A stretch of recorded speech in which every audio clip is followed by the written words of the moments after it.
So the first thing I want to talk about, which most people here may be very familiar with, are parabens. Has anybody heard about parabens in our skincare? Does anybody know what parabens actually are? Because parabens is a chemical that's added to all of our water-based products for our hair care and our body care, and it's used as a preservative. Now, the controversy about parabens are that they are estrogenic. It has a chemical structure which is similar to estrogens. And in the British Medical Journal in 2011, a study was done where they had found 5 different parabens in the breast tissue of 19 out of 20 women had these 5 parabens in the tumour, which was found. Now, it's been some time since I've used conventional products, particularly deodorants.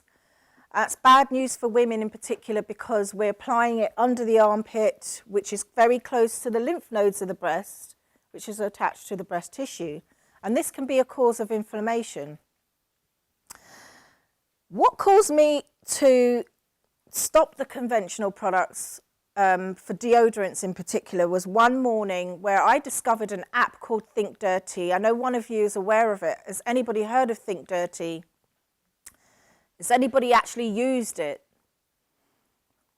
So it must have been about 4 or 5 years ago. I was in my bathroom and I was scanning all these products. And at that time, because I did this recently and I didn't find this application, maybe somebody could tell me later whether it still exists, you could actually tell the toxicity level between a scale of 1 to 10, how toxic that particular item is. And this is a well-known brand that I was using as soap.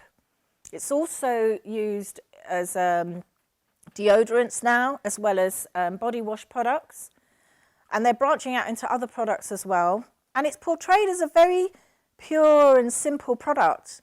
And it rated at a 9 out of 10. And that day I got rid of that product amongst others and decided to research more about natural solutions. Now, the parabens in our skincare is also contained in things like sunscreen. And people might not be aware of that. And you're rubbing that on your skin all the time and it's being absorbed. But there are natural solutions that we can use. So we have all this information, but we want to know, well, what can we do? What can we do to replace parabens in our skincare or look for as a natural alternative? So you can use things like vitamin E. There are essential oils of thyme, oregano, rosemary, tea tree, grapeseed. I use lavender oil as well because that's actually antibacterial, both internally as well as externally.